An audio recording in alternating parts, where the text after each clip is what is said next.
ओम अचिंत्य व्यक्ति रूपाय निर्गुणाय गुणात्मने समस्त जगदाधार मूर्तये ब्रह्मणे नमः। आ, गृहस्थी जो है ना व्यास जी, गृहस्थी ये हम्म। बहुत सारे अवरोधों का मुख्य कारण है।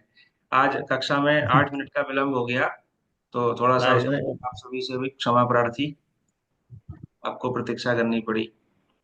तो चल आ, सकता है, कभी कभी ऐसा होता है। मैं विलंब जो है ना प्रिय है नहीं, लेकिन वो कहते हैं ना, मैं देर करता नहीं लेकिन देर हो जाती है। कल हमने 12वें छंद तक पढ़ लिया था। आ, झा जी कल आप नहीं थे, शायद निकल गए थे किसी कारणवश। नहीं, प्रणाम। कल मैं एक्चुअली यात्रा में था, गाड़ी में ड्राइव कर रहा था। अच्छा अच्छा, कोई नहीं, चलिए। तो इसीलिए थोड़ी देर तो कनेक्ट करके रहा, लेकिन फिर नहीं चल पाया। चलिए कोई नहीं, जरूरी था वो भी, कार्य जरूरी। इसीलिए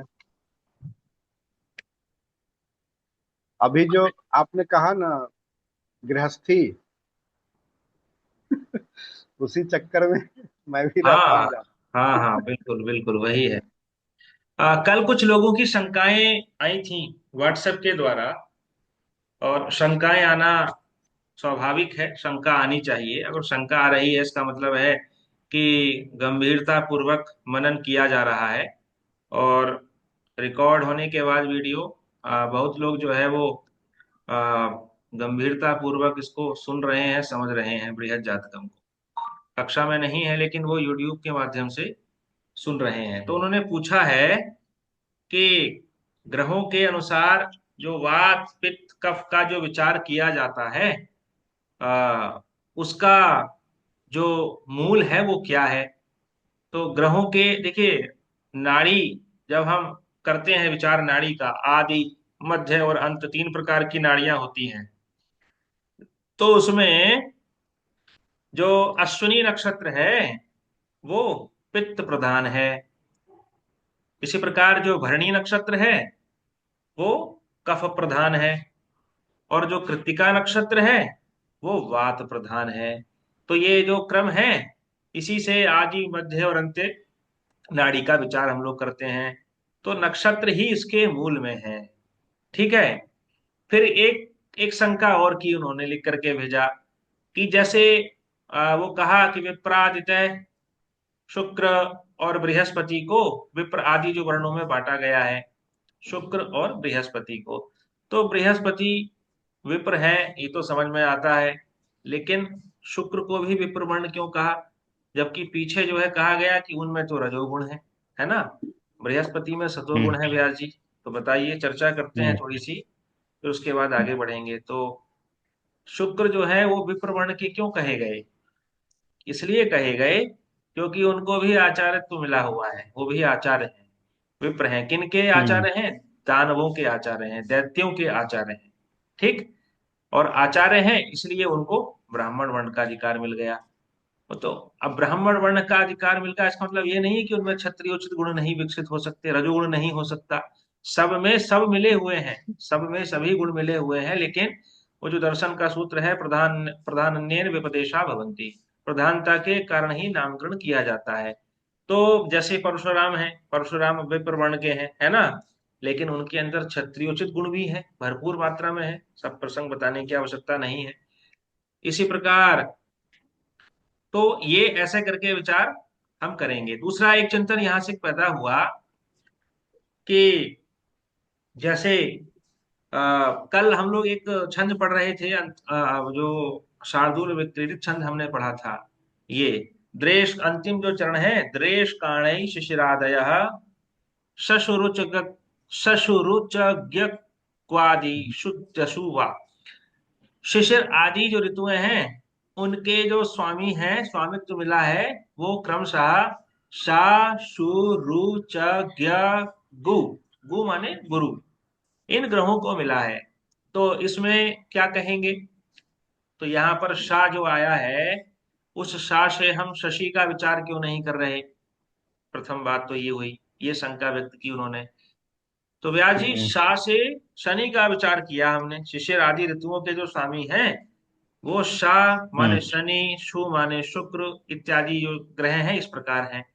तो सा से हमें शनि कहा, सा से शशि भी तो कह सकते हैं, लेकिन प्रसंग के अनुसार यहाँ पर सा से जो है वो शशि नहीं है। प्रसंग यहाँ पर जो है वो शनि से जुड़ा हुआ है, क्योंकि कहा कि संयोगो विप्रयोगश्च सहाचर्यम विरोधिता अर्थः प्रकरणम लिंग शब्दस्यान्यस्य सन्निधि। कि अर्थ जो है वो प्रकरण के अनुसार किया जाता है। यहाँ पर जो प्रकरण है वो शनि से संबंधित है, शिशिर ऋतु के स्वामी शनि है। शु कहते हैं शुक्र, शुक्र जो है वो शिशिर से जो अगली ऋतु है वसंत ऋतु, वसंत ऋतु में काम जो है वो चरम पर होता है, इसलिए शुक्र से संबंध उसका जोड़ा गया।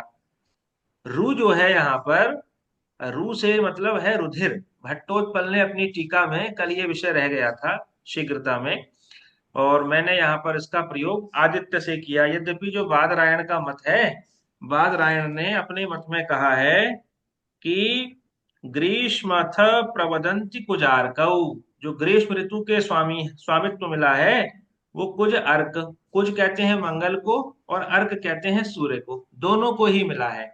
लेकिन यहाँ पर जो प्रसंग है रू, रू से मतलब रुधिर, है ना। तो संक्षेप में ये हम्म। सा शु रू च ज्ञा, ये आपको यही प्रयोग बरामीर आपको आगे भी बताएंगे। आगे के छंदों में भी इस तरह से ही ग्रहों के नाम लिखे गए हैं। हाँ।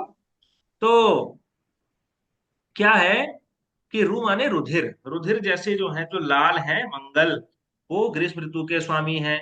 और चा माने चंद्रमा, वो वर्षा ऋतु के स्वामी है ना। चंद्रमा किसके स्वामी है? वर्षा ऋतु के, क्योंकि चंद्र क्या वर्षा है? ऋतु। जल, जल तत्व है। तो जल तत्व का हम्म। संबंध वर्षा ऋतु से हो गया। इसी प्रकार फिर अगली ऋतु क्या आती है? ज्ञ। ज्ञा, वो बुध की ऋतु है। कौन सी ऋतु है वो वर्षा ऋतु के बाद? शरद ऋतु। शरद ऋतु, उसके स्वामी बुध हैं। और गु कहते हैं गुरु बृहस्पति, शीत ग्रह है, ठंडे ग्रह है। वो, उस पर किसका अधिकार है? हेमंत ऋतु का गुरु। अधिकार है। हाँ। और है ना। और फिर उसके बाद इस तरह से ये अधिकार, और शिशिर ऋतु आ गए, शनि का अधिकार हो गया। तो छह ऋतुएं हैं, षड ऋतुहा भवंती। और छह ऋतुओं में ही छह ग्रहों का अधिकार उन्होंने दे दिया। देखिए, प्रसंग बस ही अर्थ निकाला जाता है। अब जैसे मित्र शब्द है, तो मित्रम ऐसा उच्चारण करेंगे मित्रम, तो वो किसके लिए हो जाएगा? वो मित्र के लिए हो जाएगा, फ्रेंड जो है, दोस्त जो है। और मित्र अगर ऐसा उच्चारण करेंगे तो वह सूर्य के लिए हो जाएगा। ऐसे ही सैंधव शब्द है व्यास जी, सैंधव नमक को भी कहते हैं, सैंधव हम्म। घोड़े को भी कहा जाता है। अब रसोई में बैठ करके कोई व्यक्ति अगर कहे कि सैंधव लाइए सैंधव, तो वहां पर वो गृहिणी घोड़ा खोल कर तो लाएंगे नहीं अस्तबल में कि घोड़ा मांग रहे हैं। तो प्रसंग के वश में ही वो किया जाता है ना। तो मम्मट का ही हम्म। वचन है यहाँ पर। ये तो कहा कि अर्थः प्रकरणम लिंगम शब्दस्यान्यस्य सन्निधि। तो ये तो होगी शंका हमारी। अब एक शंका और की, मुझे बड़ा अच्छा लगा कि शंका अगर हो रही है तो बहुत बढ़िया चीज है। कि चंद्रार्क जीवा ज्ञसितौ कुजारको, ये कहा गया ना कि चंद्र, अर्क और जीव कहते हैं बृहस्पति। ये कैसे हैं? ये सतोगुणी हैं। और ज्ञसितौ, बुध और सुत सित कहते हैं शुक्र को, ये कैसे हैं? रजोगुणी हैं, है ना। और कुजारकौ, कुज यानी मंगल, और अर्की, अर्की नाम जो अर्क से जन्मे हैं शनि। मंगल और शनि ये तमोगुणी हैं। तो या आचार्यों में, अब सारावली का प्रसंग पढ़ेंगे थोड़ा सा, तो वहां पर कुछ मत भिन्नता आपको मिल जाएगी। मतांतर भी बहुत हैं, और ये मतांतर ठीक उसी प्रकार हैं। मतांतर होने के बाद भी यहाँ पर एकता लिए हुए एक भाव है। जैसे हमारे शरीर में क्या है? सभी तत्व हैं, है ना। पृथ्वी तत्व, अग्नि तत्व, जल तत्व, तेज तत्व, वायु तत्व सभी हैं। और अग्नि तत्व जो है वो जल तत्व आपस में एक दूसरे के परस्पर विरोधी भाव वाले हैं, परस्पर विरोध है जल तत्व में और अग्नि तत्व में। लेकिन विरोध होने के बाद भी वो सभी मिलकर के इस शरीर की रचना को किए हुए हैं। तो विरोध में भी जो है वो पुष्टि है, विरोध में भी पुष्टि है। तो कहने का तात्पर्य मेरा ये है कि जिसकी ज्यादा जहां प्रधानता होती है उसी प्रधानता के कारण ही उसको उस गुण से या उस तत्व से जो है उसका अधिकार उसको दे दिया गया है। ठीक है, विषय स्पष्ट हुआ आप सभी को? बताएं। सर वो नक्षत्र वाला एक बार बता दीजिए, अब नक्षत्र इसको का जो बताया आप था। इसको रिकॉर्ड आप इसको इसकी रिकॉर्डिंग जो है वो आप सुन लेना, है ना सुमित्रा जी? इसकी रिकॉर्डिंग आप बिल्कुल सुन जी। लेना। ठीक है। जैसे सत्वगुणी जो लोग होते हैं, सत्व का मतलब क्या है यहाँ पर फलित ज्योतिष के संदर्भ में? सत्व का मतलब है ओज या बल, है ना? तो सत्व रज तम ये जो गुण है वहां पर गुण के संदर्भ में कहा गया कि जो शुक्र है वो रजोगुणी है और मंगल और शनि जो है वो तमोगुणी है। तो सत्वगुणी वाले जो जातक होते हैं वो भी बली बली होते हैं, और तमोगुणी वाले तो बली होते ही होते हैं। तमोगुणी वाली जैसे कुंभकर्ण, कुंभकर्ण तमोगुणी था ना, बहुत सोते था, सोता बहुत था। तमोगुणी जातक निद्रा से बहुत युक्त हो जाते हैं, है ना, लेकिन बल उसके अंदर बहुत था। कुंभकर्ण के अंदर बहुत बल था। तो ये है। अब एक प्रश्न और आया कि मंगल यदि प्रतिकूल हो जाए तो वो क्या प्रभाव देंगे? अगर मंगल किसी की जन्म पत्रिका में प्रतिकूल हो जाए व्याजी तो वो क्या प्रभाव देंगे? क्या वो, क्योंकि क्या उनका तमोगुण कम हो जाएगा या उनका बल कम हो जाएगा? मंगल कैसे ग्रह है? मंगल अगर प्रतिकूल होंगे तो सीधी सी बात है वो अपने तमोगुण की वृद्धि करेंगे, है ना? ऐसी स्थिति में व्यक्ति दुस्साहस पूर्वक निर्णय लेना शुरू कर देगा, उसका आवेश बढ़ जाएगा। तमोगुण बढ़ेगा तो आवेश बढ़ेगा, उग्रता बढ़ेगी उसके स्वभाव में। और ऐसा कब होता है? मंगल के शुभ गुण कब खत्म हो जाते हैं? जब मंगल अपनी शत्रु राशि में या अपनी नीच राशि में चले जाते हैं। तो वह अपने जो अदम्य साहस, जैसे एक साहस तो होता है देश के लिए मर मिटना, वहां पर आप कहेंगे कि मंगल वहां पर शुभ है। और हम्म। एक मंगल होता है जहां ऐसा साहस जो एक तरह से दुस्साहस में बदल जाए, है ना? जहां जैसे अभी पीछे हुआ पहलगाम में, कुछ लोगों ने आकर के अंधाधुंध पर्यटकों को वहां पर मार दिया। तो वो क्या कहेंगे? आप उसको साहस कहेंगे कि दुस्साहस कहेंगे? वह तो दुस्साहस है ना। दुस्साहस। वहां पर मंगल अपनी दुस्साहस। नीचता में पहुंच गया। अब देखिए कितना सुंदर संयोग, सुंदर तो नहीं कहूंगा लेकिन कैसा संयोग बना विधाता का कि मंगल नीच राशि में हो गए, उस पर भी शनि राहु और जैसे चार ग्रह हैं ना, वो मीन राशि में चल रहे हैं, बृहस्पति की राशि में चल रहे हैं। उधर बृहस्पति शत्रु की राशि में चल रहे हैं, शुक्र के घर में वृषभ राशि में चल रहे हैं। दो ग्रहण अभी बीते हैं मार्च में, चंद्र ग्रहण और सूर्य ग्रहण। उसके ऊपर भी वराहमिहिर ने लिखा बृहद संहिता में, जब ऐसा हो तो क्या होता है? हानि होती है, जन धन हानि होती है। और यह जो है नव संवत्सर आते ही, नव संवत बदलते ही आपको षटग्रही योग मिल गया, शनि ने राशि भी बदल लिया। तो ये सारे जो दुर्योग बने ना, इससे ये संकेत हमको मिल गया था, 2 ढाई साल 2 3 साल पहले ही मिल गया था कि भाई 2025 का जो वर्ष है वो बड़ा तनातनी वाला वर्ष है। बहुत ज्यादा एक अस्थिरता वाला भाव संपूर्ण विश्व में फैला हुआ है प्रतीश झा जी, है ना? सबको समझ में नहीं आ रहा कि हम जा कहाँ रहे हैं, वास्तव में कहाँ जाना है हमको। सब इस समय कंफ्यूज्ड हैं, है ना? तो संकट है, राजनीतिक राजनीतिक संकट भी है और जन धन पर भी संकट है। इस समय म्यांमार में अभी भूकंप आया ही है, हजारों की संख्या में, 10,000 लोग वहां पर जो है वो काल के गाल में समा गए। और आगे देख लीजिए, अभी भी तनाव जो है भारत पाकिस्तान का अब बढ़ता चला जा रहा है।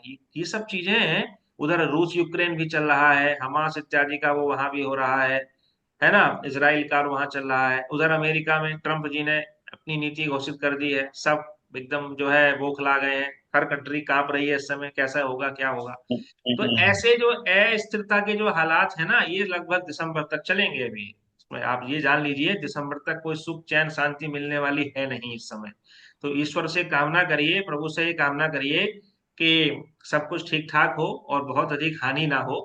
सज्जन लोग हैं वो तो बचे ही रहे, दुर्जन भले ही मारे जाएं, है ना? जिनसे समाज को हम्म। हानि हो रही है वो भले ही मारे जाएं, लेकिन सज्जनों की रक्षा हो, धर्म की रक्षा हो, धर्म बचा रहे और ईश्वरीय आस्था बची रहे। और जो बड़े डिसीजन हैं आप लोगों के, उनको फिलहाल आप टाल दीजिए। बहुत बड़े डिसीजन का मतलब ये है जहां पर लाखों रुपयों का इन्वेस्टमेंट आप करने जा रहे हैं, उसको फिलहाल रोक दीजिए, अगर रोक सकते हैं तो इस समय, है ना? और थोड़ा सा जागरूक रहिए, हर हर स्थिति पर, हर पैमाने पर। इसके ऊपर भी एक कक्षा करेंगे हम लोग आगे चल करके। चलिए, तो अब हम बढ़ते हैं आगे अपने 13वें छंद की ओर। जो 13वां छंद है वो प्रहर्षणी छंद है। ठीक, एक मिनट।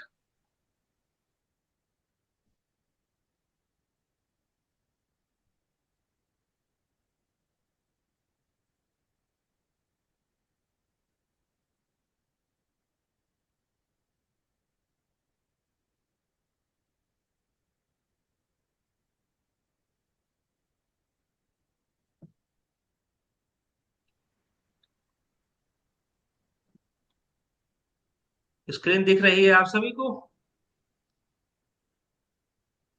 हम्म। जी। चलिए, तो भट्टोत्पल जी कह रहे हैं यहाँ पर इस छंद में वराहमिहिर क्या बता रहे हैं? अथ गृहाणाम दृष्टि स्थानानि निसर्ग दृष्टि फलानि च। ठीक, ग्रहों के जो दृष्टि स्थान है वो किस प्रकार होते हैं जन्म पत्रिका में, ग्रह जो है वो किस प्रकार से देखते हैं। क्योंकि स्थान बल जहां ग्रह बैठते हैं वहां से वो जहां देखते हैं वो वैसा ही फल देते हैं, उनकी दृष्टि पर जो है वो उनके स्थान जैसा ही फल मिलता है। ठीक है, जहां बैठे हैं वहां पर भी और जहां देख रहे हैं वहां पर भी। तो इसलिए पाराशर जी ने भी लिखा, व्यास जी अपने ग्रंथ में, है ना, यो यो भावो शुभे तो दृष्टो वा, जो जो भाव अपने स्वामी से, है ना, देखा जाता हो या जो स्वामी बैठा तो होता हो तो वहां पर वह अपने भाव की पुष्टि कर देता है। तो ग्रहों की दृष्टि और ग्रहों का स्थान, दृष्टि से दृष्टि बल निकाला जाता है, दृक् बल उसको कहते हैं, जो आप षड निकालते हैं जन्म पत्रिका में ग्रहों के, कि कौन ग्रह कितना बली है, अपनी दिशा में बैठा है, अपने स्थान पर बैठा है, कहाँ बैठा है, कौन कौन ग्रह देख रहे हैं।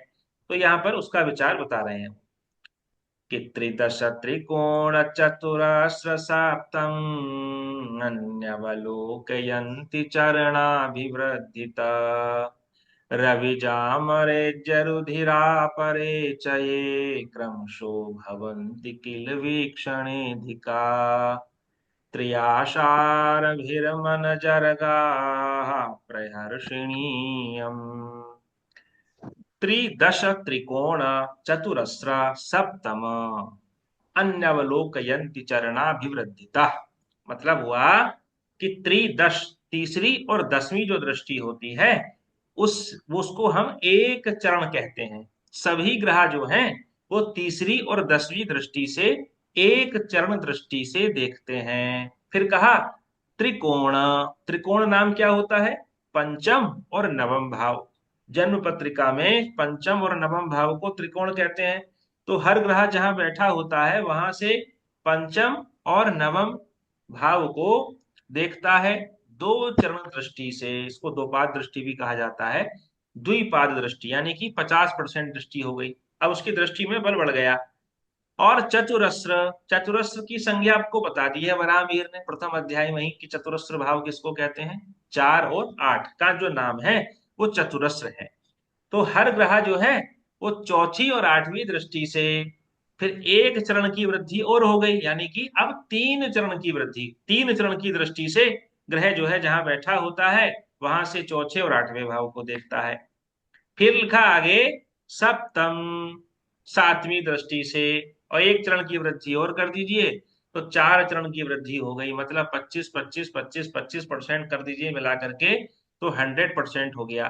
तो यानी 7वीं दृष्टि से ग्रह जो है वो पूर्ण दृष्टि से वो अवलोकयंती माने देखते हैं, चरणाभिवृद्धितः, एक एक भाव, एक एक चरण की वृद्धि करते हुए। ठीक है, तो यस्मिन स्थाने ग्रह, जो जो ग्रह जिस स्थान पर स्थित होते हैं तो वो चरणाभिवृद्धितः, एक एक चरण की वृद्धि करते हुए, पाद वृद्धया, है ना, एक पाद की वृद्धि करते हुए, अवलोकयंती ग्रहो, ग्रहों को देखते हैं। भट्टोत्पल ने कहा कि यस्मिन रासौ स्थितः, जिस राशि में ग्रह बैठे होते हैं, तस्मात वहां से, तृतीयो ग्रहो, तीसरे स्थान पर बैठे ग्रह को, और 10मश्च, और 10वें स्थान पर बैठे ग्रहों को वो पादेन, एक पाद दृष्टि से देखेंगे, चतुर्थ भाग दृष्टि से और 8वीं दृष्टि से। चतुर्थ भाग माने चौथा भाग, उसकी दृष्टि को और बढ़ा दीजिए, है ना। तो 25% और बढ़ा दीजिए, तो जो त्रिकोण स्थित ग्रह होंगे नवम और पंचम स्थान पर, वो तो 2 चरण की दृष्टि हो गई, वहां पर वो ग्रह देखेंगे। फिर आगे कहा चतुर्थ और अष्टम स्थान पर 1 पाद की और वृद्धि कर दीजिए, तो अब 3 पाद हो गए, यानी 75% दृष्टि हो गई, उसको सभी ग्रह देखते हैं। और सप्तमगम गृहम परिपूर्ण दृष्टया, भट्टोत्पल जी ने कहा कि सप्तम दृष्टि से सप्तम भाव में बैठे ग्रह को, जो ग्रह जहां बैठा है वहां से सप्तम भाव पर पूर्ण दृष्टि से देखता है, एकदम 100% दृष्टि। जैसे ये देखिए, ये एक जन्म पत्रिका है, इसमें सूर्य बैठे हैं प्रथम भाव में। जन्म पत्रिकायाम द्वादश भावः भवन्ति, जन्म पत्रिका में द्वादश भाव होते हैं।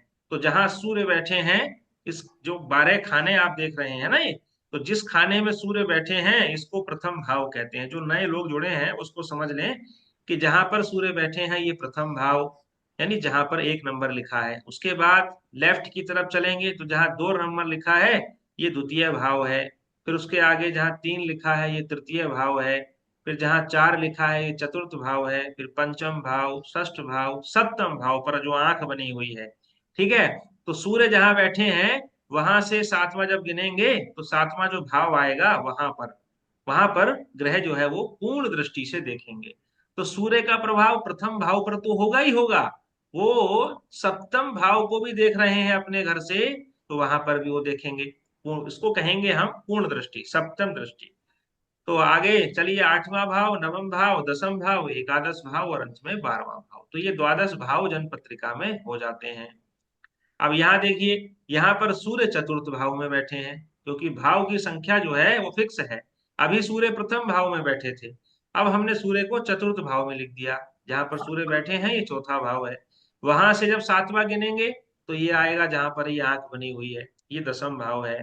इसी तरह से सूर्य देखिए अब बैठे हैं तृतीय भाव में, तो इस भाव से जब आप 7वां भाव गिनेंगे तो ये आएगा नवम भाव, ठीक है। तो तीसरे भाव में बैठा ग्रह नवम भाव में बैठे ग्रह को पूर्ण दृष्टि से देखता है। अब यहाँ पर सूर्य द्वितीय भाव में बैठे हैं, यहां से सप्तम दृष्टि से वो अष्टम भाव को देख रहे हैं। तो ये वराहमिहिर का कथन है। अब क्या है, अब देखिए सूर्य सप्तम भाव को तो देख रहे हैं, सूर्य यहाँ पर तीसरे भाव को भी देख रहे हैं। कौन सी दृष्टि से देख रहे हैं? 25% दृष्टि से देख रहे हैं। समझने के लिए ये समझिए, उसको हम कहेंगे एक पाद दृष्टि से देख रहे हैं। फिर यहाँ पर सूर्य चौथे भाव को भी देख रहे हैं, तो चौथा भाव को देखने का मतलब क्या हुआ कि वो त्रिपाद दृष्टि से देख रहे हैं, तीसरी दृष्टि से, है ना। ये 3 चरण की दृष्टि हो गई है। उसी प्रकार जो पंचम भाव है, सूर्य पंचम भाव को भी देख रहे हैं। कौन सी दृष्टि से देख रहे हैं? द्विपाद दृष्टि से देख रहे हैं, 2 चरण की दृष्टि से देख रहे हैं।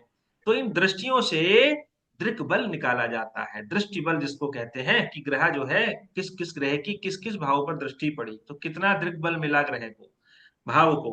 तो ये जो है हम इसका विचार इससे कर लेते हैं। तो ये तो पहली पंक्ति का अर्थ हो गया।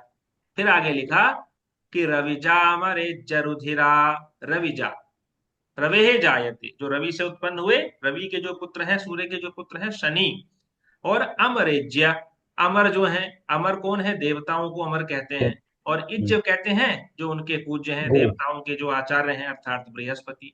यद्यपि इज्ज नाम बृहस्पति का अलग से भी वराहमिहिर ने बताया है हमको, तो इज्ज बृहस्पति को भी कहते हैं। और रुधिरहा, रू शब्द आया था पीछे अभी, रू मतलब रुधिर, रुधिर कहते हैं मंगल को।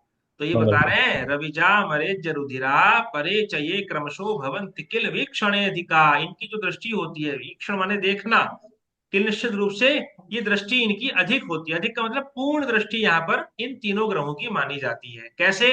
जो शनि है, रविज है, वो त्रिदश, इसी क्रम से लेंगे हम। शनि जो है वो तीसरी और 10वीं भाव को पूर्ण दृष्टि से देखेंगे, लेकिन सभी ग्रह तीसरे और 10वीं भाव को एक चरण दृष्टि से देखेंगे। लेकिन शनि जो है, शनि का तीसरे और 10वें भाव पर पूर्ण प्रभाव रहेगा, ये विशेष दृष्टि है इनकी। ऐसे ही अमरेज्य बृहस्पति की त्रिकोण यानी पंचम और नवम पर पूर्ण दृष्टि रहेगी। सभी ग्रहों की द्विपाद दृष्टि रहेगी, लेकिन बृहस्पति की पूर्ण दृष्टि रहेगी।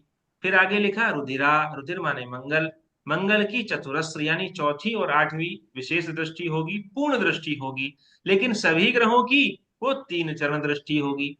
तो ये इसका यहाँ पर मतलब हो गया। अब मैं आपको दिखा देता हूं। जैसे गुरु बैठे हैं यहाँ पर, तो गुरु सातवीं दृष्टि से जहाँ 11 नंबर लिखा है यानी कि 11वां भाव, यहाँ को तो देखेंगे ही देखेंगे पूर्ण दृष्टि से। लेकिन हम्म गुरु की दो पूर्ण दृष्टियां और होती हैं, कौन सी? त्रिकोण दृष्टि, नवम और पंचम। तो गुरु जहां बैठे हैं वहां से पंचम गिनिए तो कहाँ कहाँ आएगा? जहां पर 9 नंबर लिखा हुआ है ना। और नवम दृष्टि तो जहां पर 1 नंबर लिखा है, ये नवम दृष्टि हो गई, नवम भाव पर दृष्टि हो गई। ये गुरु की दृष्टि बताई गई। और शनि की बताई गई त्रिदश, माने शनि जो है वो तीसरे भाव को, जहां बैठते हैं वहां से तीसरे भाव को और 10वें भाव को पूर्ण दृष्टि से देखते हैं। लेकिन 7वें दृष्टि से तो सभी ग्रह पूर्ण दृष्टि से देखते हैं, केवल शनि, अमरेज्य यानी बृहस्पति और रुधिर माने मंगल की यहाँ पर आपको विशेष दृष्टियां बताई जा रही हैं। अब देखिए शनि कौन है? शनि अंग रक्षक है ना। और तीसरा जो स्थान है वो क्या है? पराक्रम है। और दसम जो स्थान है वो क्या है? कार्य है ना, राष्ट्र है वो हमारा। तो वहां पर तो भाई शनि कौन है? अंग रक्षक है, तो अंग रक्षक की तो पूर्ण दृष्टि होनी चाहिए ना व्यास जी, तीसरे यानी बराबर। पराक्रम पर और राष्ट्र पर। अगर अंग अंग रक्षक पूर्ण दृष्टि से नहीं देखेगा तो फिर राष्ट्र की सुरक्षा कैसे होगी? इसी प्रकार कहा गया जो मंगल है, मंगल कौन है? मंगल सेनापति है। तो सेनापति की दृष्टि कहाँ होती है? 4 और 8 पर विशेष दृष्टि होती है। जैसे मंगल लग्न में बैठे हैं प्रथम भाव में, तो चौथे भाव को देखेंगे। मंगल कौन है? सेनापति है ना, गृह मंत्री है एक तरह से, जो सेना अध्यक्ष हैं। चौथा भाव क्या है? चौथा भाव प्रजा है। तो प्रजा की सुरक्षा करने का अधिकार किसका है? सेनापति का होता है। तो सेनापति यदि राष्ट्र पर सुरक्षा की दृष्टि से जनता की रक्षा नहीं करेगा तो भी वो बेकार है। और अष्टम भाव क्या है? गुप्त भाव है ना। तो गुप्त का मतलब हुआ जो गुप्त हम्म शत्रुओं के द्वारा जो आघात पहुंचाया जाता है, मारक मृत्यु इत्यादि की जाती है, उसको सेनापति पूर्ण दृष्टि से देखे। इसलिए मंगल की चौथी और अष्टम दृष्टि को पूर्ण दृष्टि कहा गया। इसी प्रकार गुरु जो है वो नवम और पंचम को देखते हैं। तो पंचम भाव क्या है? विद्याओं का भाव है। तो विद्या से मतलब विद्या कौन देगा हमको? गुरु से मिलेगी, गुरु से ही विद्या मिलती है। इसलिए गुरु का पूर्ण अधिकार पंचम भाव पर हुआ, पंचम दृष्टि से हुआ। और नवम पर हुआ, नवम कहते हैं धर्म भाव, है ना। धर्म का मतलब धार्मिक क्षेत्र, अध्यात्म, वहां पर प्रवेश कराने का जो विषय है वो भी गुरु का ही है। इसलिए धर्म पर भी गुरु का ही अधिकार है। इसलिए नवम दृष्टि से गुरु जो है वो पूर्ण दृष्टि से अपना अधिकार रखते हैं। यहाँ पर ये भट्टोत्पल की व्याख्या लिखी हुई है, इसको आप पढ़ लीजिएगा।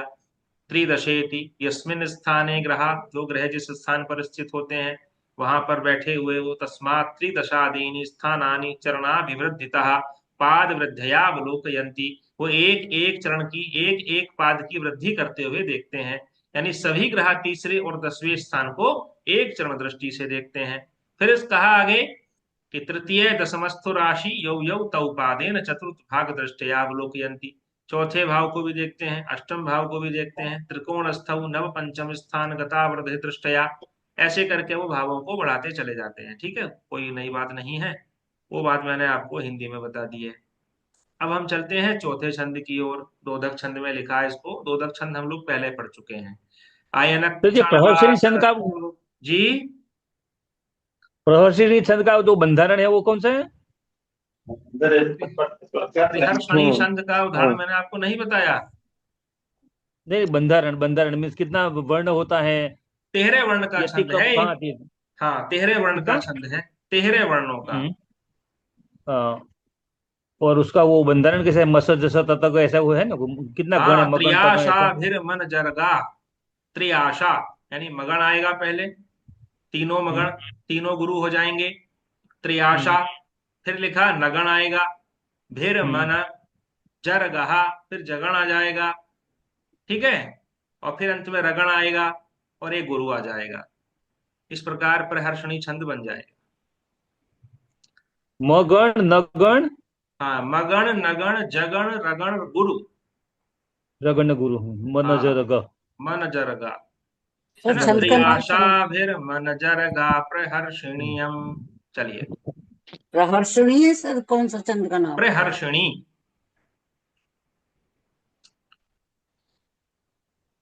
आगे बढ़े अब जल्दी जल्दी। जी। मैं सोच रहा, देखिए कहते हैं ना, रात्रिर गमिष्यति भविष्यति सुप्रभातम, सुप्रभातम। इत्थम स्वानुदेश्यति विचारयति अशिष्यति पंकजश्री, पंकजश्री तम विचिन्तयते कोशगते दुरेफे, हा हंत हंत नलिनीम गज। मैं भी यही गजौज्जारम। सोच रहा था व्यास जी कि आज दूसरा अध्याय हाँ, पूरा हो जाएगा, 21 छंद पूरे हो हो जाएंगे, जाएगा। अगले गुरुवार से मैं तृतीय अध्याय में प्रवेश कर जाऊंगा। ऐसा सोच ही रहा था कि घर गृहस्थी का कार्य बीच में आन पड़ा, है ना। तो जैसे नलिनी ने, उस नलिनी को हाथी ने उखाड़ दिया जा जी, ऐसे ही मेरे जो विचार थे वो सब के सब आज नष्ट हो गए। जो प्लान मेरा बना था वो सब ध्वस्त हो गया। Main propose is God dispose. हाँ, प्रभु नहीं चाहते अभी कि जल्दी से पूरा हो जाए, बोले हाँ। अगले सप्ताह में पूरा करना है इसको। चलिए, तब तक गुरु भी धीरे धीरे आ लेंगे मिथुन राशि में, है ना। अगले महीने उनका राशि परिवर्तन भी होने जा रहा है। देव गुरु। गति ठीक हाँ, कुछ कह रहे हैं प्रदीप जी। नहीं, नहीं, गति ठीक चल रही है। नहीं तो अधिक तेज चलने में छूट जाएगा ज्यादा। चलिए ठीक है। चलिए, अब 14वां छंद देखिए, दोधक छंद में कहा उन्होंने, नहीं, वैतालीय छंद है ये। वैतालीय छंद का मैं आपको पिछले सत्र में भी आपको बता चुका हूँ। वैतालीय और औपद छंद सिख दो ही छंद हैं, दोनों में खास फर्क है, बस एक गुरु बढ़ जाता है वैतालीय छंद में, है ना। तो विषय लंबा हो जाएगा, इसलिए मैं उसको यहीं पर रोक रहा हूँ। पिछले वाली वीडियो में वो सब रिकॉर्ड है। अयन क्षण वासरतवो मासोर्ध समास भास्करात् कटुकल वणति कटुकलवणतिक्त मिश्रिता मधुराम्लौ च कषाय इत्यपि। अयन क्षण, अयन पर, क्षण कहते हैं मुहूर्त को। मुहूर्त क्या होता है व्यास जी? मुहूर्त किसको कहते हैं? मुहूर्तम। दिन दिन का 15वां भाग एक मुहूर्त होता अरे है, भैया, 2 घटिका। हाँ, मुहूर्तम घटिका द्वयम, दो घटियों का जो समय है दो यानी घड़ी 48 मिनट का, उसको ही मुहूर्त कहा जाता है। 48 मिनट। हाँ, तो अयन, क्षण, वासर, ऋतवः। अब देखिए जो शब्द लिखा है ना, वासर तवो, तो ये है वासर ऋतवः। ऋतवः षड ऋतवा भवन्ति ना, तो ऋतु शब्द हो गया। फिर लिखा मासोर्ध। मासोर्ध का मतलब मास का अर्ध भाग, मास का आधा महीना, आधा हिस्सा, यानी कि पक्ष की बात हो रही है। और सम कहते हैं वर्ष को, हम्म। है ना। समास भास्करात, भास्कर हम्म। से शुरू करिए, सूर्य से शुरू करिए, और आपको इन सब का अधिपति आपको मिल जाएगा। तो अयन के जो अधिपति हैं वो भगवान भास्कर हैं, भुवन भास्कर हैं। क्यों है? क्योंकि अयन किसको कहते हैं? दो अयन होते हैं, दक्षिणायन और उत्तरायण। अयन शब्द, अयन, अयन माने खिसकना, चलना। तो सूर्य जो है वो 6 मास उत्तर की तरफ चलते हैं और 6 महीने दक्षिण की ओर चलते हैं। ये उनका पेंडुलम की भांति चलता रहता है। 12 महीनों के जो सूर्योदय की स्थिति होती है ना, वो एक जगह नहीं होती। आप हर महीने का फोटोग्राफ लीजिए, एक फोटो किसी फोटोग्राफर ने मुझे भेजा, एक ही स्थान से 12 सूर्योदय, हर महीने के सूर्योदय के समय उसने फोटो खींचा। तो आपको यूं यूं यूं यूं करके आपको एक ऐसा दिखने को स्पष्ट दिखाई देगा, एकदम साक्षात उत्तरायण हो रहा है 6 महीनों में। हल्के हल्के उत्तर की तरफ खिसकते चले जा रहे हैं, फिर 6 महीने दक्षिण की ओर खिसकते चले जा रहे हैं। ठीक है। तो जब मकर में सूर्य प्रवेश करते हैं तो उत्तरायण शुरू हो जाता है। तो 10, 11, 12, 1, 2, 3 मिथुन राशि तक सूर्य उत्तरायण में रहते हैं, और उसके बाद फिर वो दक्षिणायन में चले जाते हैं, फिर 6 महीने दक्षिणायन में रहते हैं। तो अयन के जो अधिपति हैं वो भुवन भास्कर हैं, वराहमिहिर ये कह रहे हैं हमको। अयन क्षण, क्षण कहते हैं मुहूर्त, मुहूर्त पर जो अधिकार है वो चंद्रमा का है। ठीक, चंद्रमा का अधिकार है वहां पर। और मुहूर्त, क्षण इत्यादि, घटिका, ये सब चीजें चंद्रमा के ही विषय हैं। तो चंद्रमा से ही गणना की जाती है, इसलिए क्षण पर अधिकार चंद्रमा का हुआ।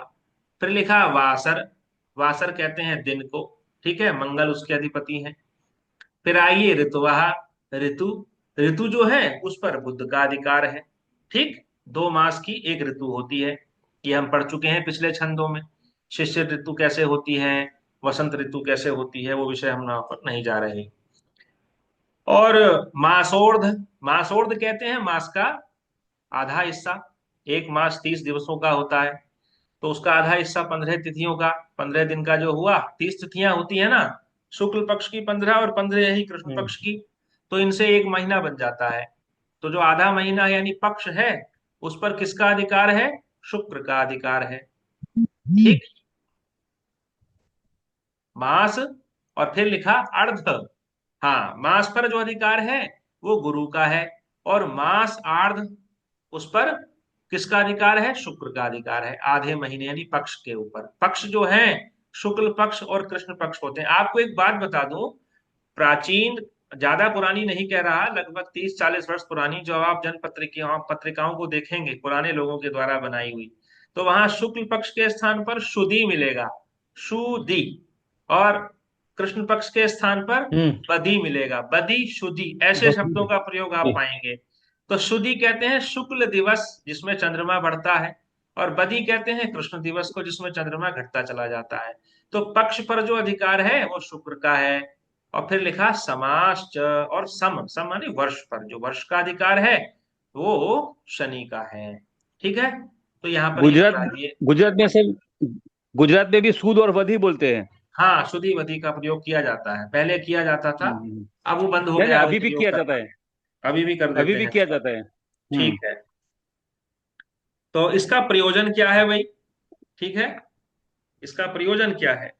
तो प्रयोजन बताने के लिए भट्टोत्पल ने कहा कि जैसे किसी ने कोई प्रश्न पूछा आपसे, और लग्न को फोकस करते हुए सूर्य देव आ गए, माने जिस विषय से जिस भाव से संबंधित प्रश्न था प्रतीश झा जी, वहां पर सूर्य आ गए, सूर्य संबंध हो गया उसका सूर्य से। तो सूर्य का अधिकार किस पर है? अयन पर, यानी कि 6 महीने पर। तो भाई आपका जो कार्य है वो 6 महीने में जाकर के पूर्ण होगा, अधिकतम 6 महीने तक का समय है। कोई प्रश्न आया, चंद्र से संबंधित हो गया, ठीक, चंद्र किसी भाव के अधिपति हो गए, और उसी भाव को वो उसको प्रभावित कर रहे हैं, देख रहे हैं, या युति संबंध बन रहा है, तो आप कहेंगे कि क्षण भर में ही आपका कार्य हो जाएगा, 48 मिनट के अंदर अंदर आपकी खोई हुई वस्तु मिल जाएगी। तो ये प्रश्न प्रश्न लग्न में, प्रश्न शास्त्र में इसका बड़ा भरपूर प्रयोग है।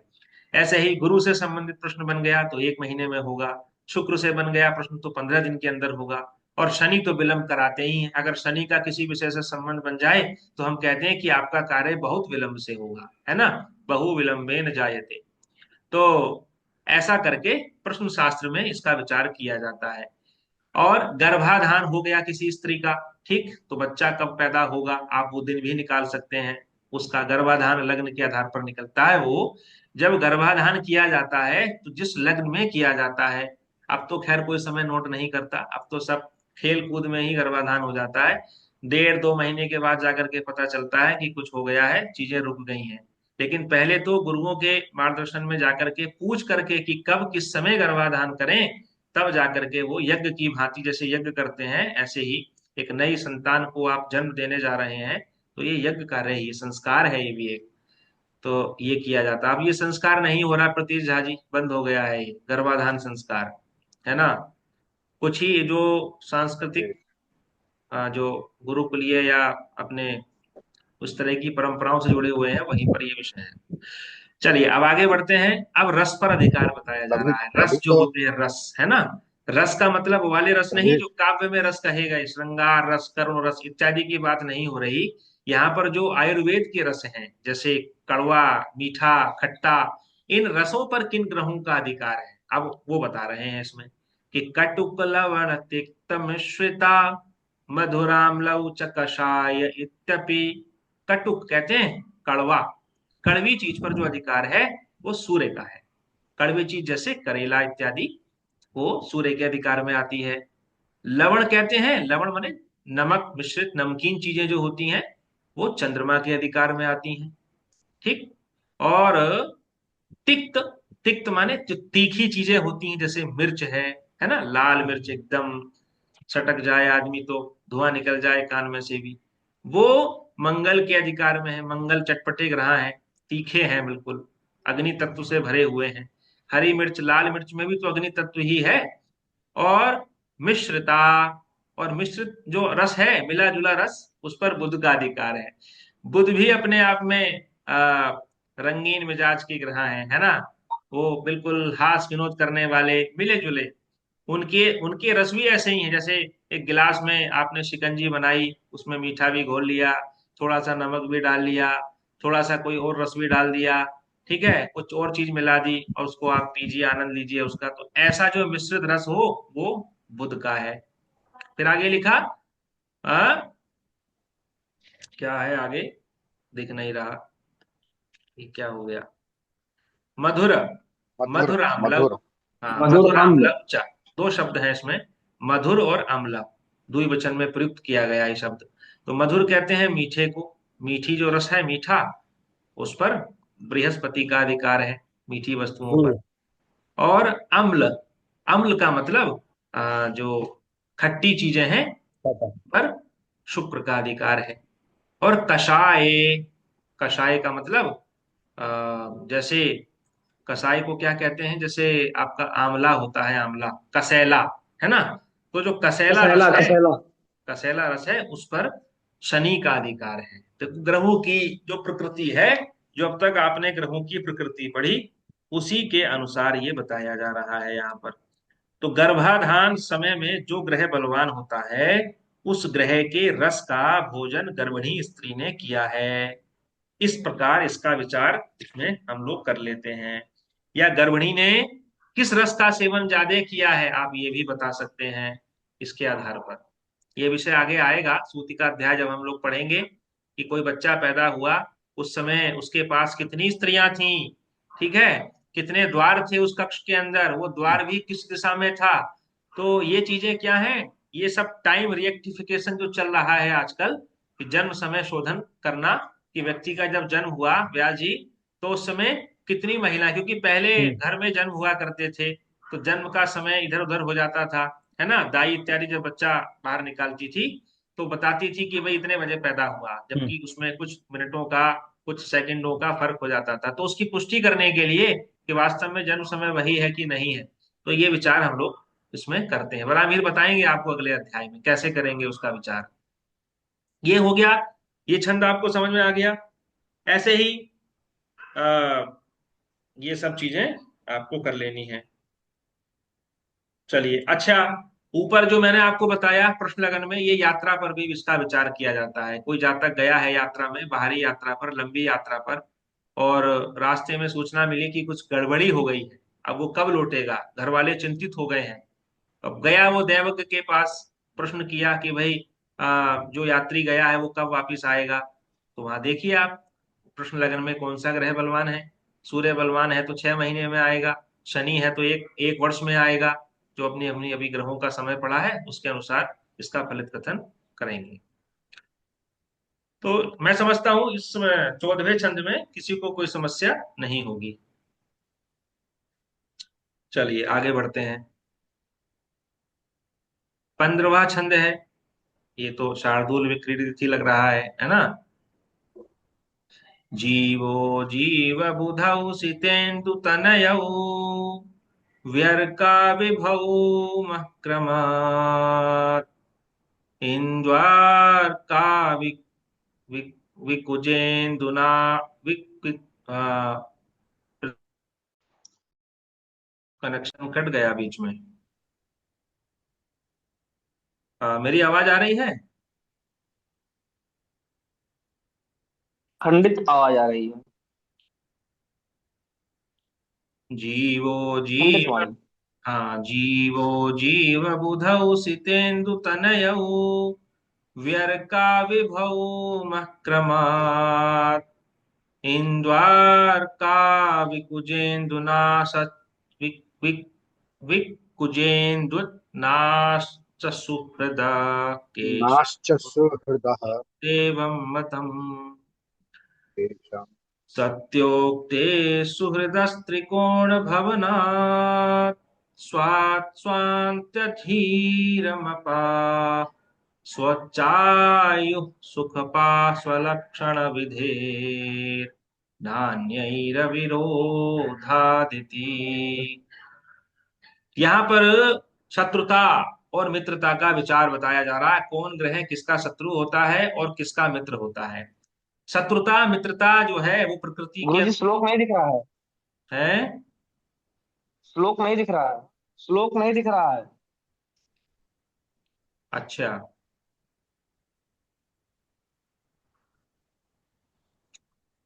अब दिखा। नहीं, अभी भी नहीं।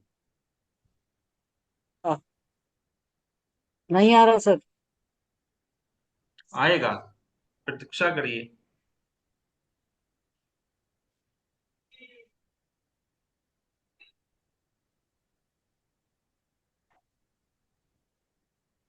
हम्म। आ गया। आ गया। आ आ गया। गया। चलिए, आज शनिवार है ना, विलंब हो रहा है हर चीज में आज। तो जीवो जीव बुधौ सितेन्दु तनयो व्यर्का विभौ मक्रमात्। जीवो जीव बुधौ, ये जो शत्रुता और मित्रता का विचार बताया जा रहा है इसमें, ये यवनाचार्यों के मत से बताया जा रहा है व्यास जी। यवनाचार्यों का अलग मत था, पाराशर सत्याचार्यों का जो मत था वो अलग था। तो लिखा जीवो जीव बुधौ सित इंदु तनयो व्यर्का विभौमः क्रमात्। इसमें कहा कि जीव इति सूर्यादीनाम गृहाणाम क्रमात् जीवादयः सुहृदः। सूर्य से लेकर के और क्रम से जो जीव आदि हैं, जीव आदि जो ग्रह हैं, बृहस्पति आदि जो ग्रह हैं, वो सुहृदा हैं। सुहृद कहते हैं वो मित्र हैं। तो लिखा कि तत्रादितस्य सूर्यस्य जीवो बृहस्पति ही सुहृन मित्रम। सूर्य के जो मित्र हैं वो कौन है? जीव हैं और बृहस्पति हैं। ठीक है। फिर आगे भट्टोत्पल कहते हैं जीव बुधौ गुरु सौम्यौ चंद्रस्य।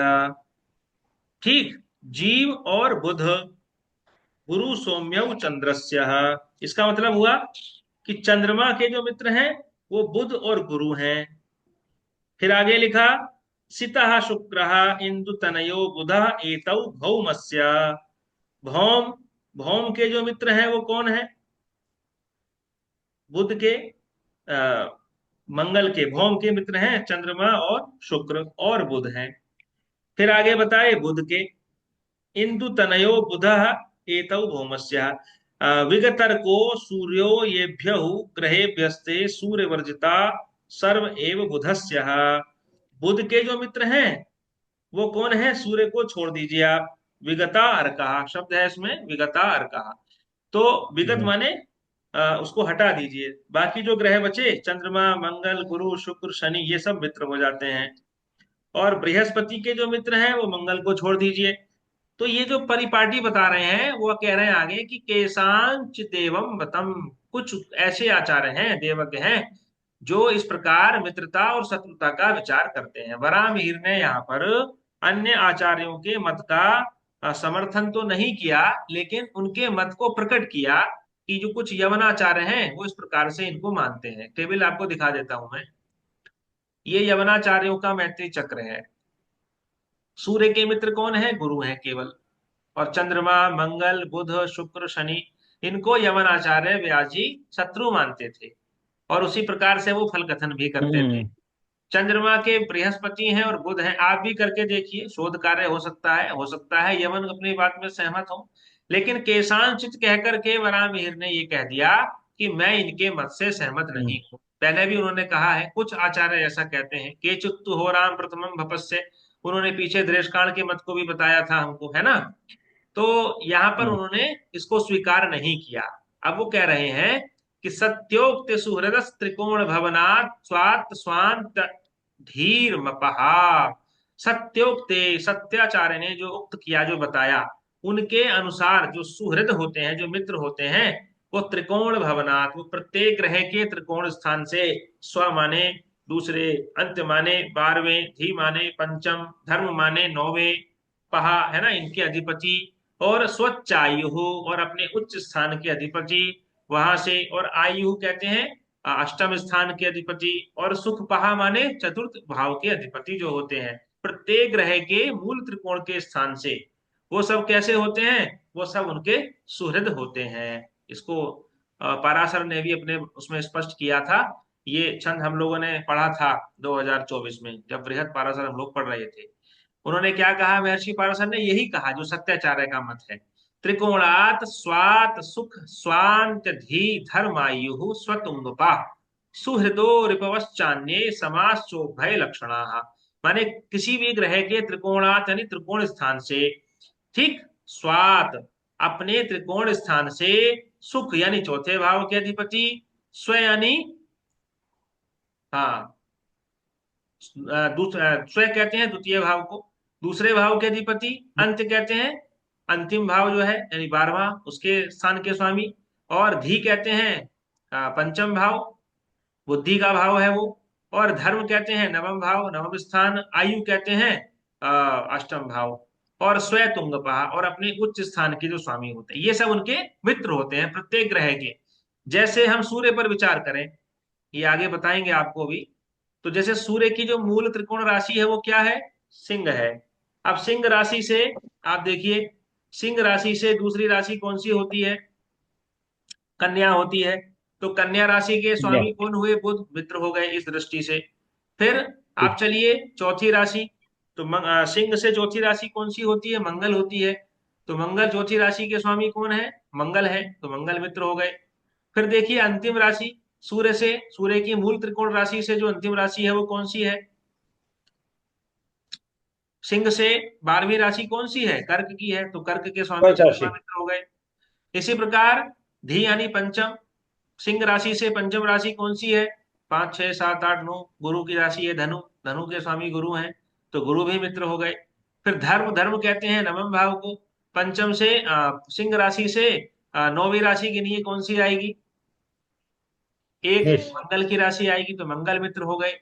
आयु, आयु कहते हैं अष्टम भाव को, सिंह से अष्टम भाव की राशि कौन सी आएगी, मीन आएगी, मीन के स्वामी गुरु होते हैं वो भी मित्र हो गए। और स्व तुंगपाहा और अपनी उच्च राशि के स्वामी, सूर्य किस राशि में उच्च के होते हैं, मेष राशि में उच्च के होते मेष। हैं, तो मेष के स्वामी कौन है, मंगल है। इस प्रकार से ग्रहों की मित्रता का विचार हम लोग करते हैं, ठीक है। स्वलक्षण विधेय विधेन अन्य विरोधादिति, ठीक है, इस प्रकार से विचार आप करेंगे।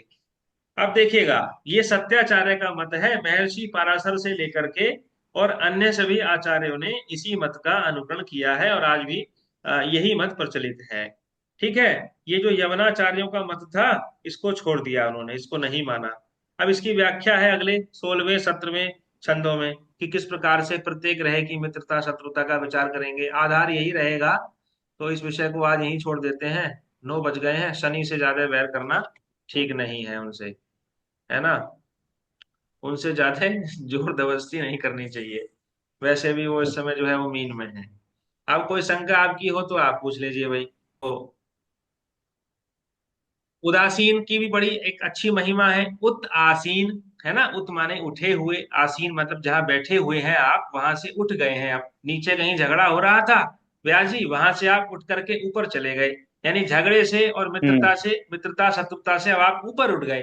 तो जो ग्रह ऊपर उठ जाता है उसी को हम उदासीन कह देते हैं, है ना। अब वो ना शत्रु है उसका ना वो मित्र है उसका।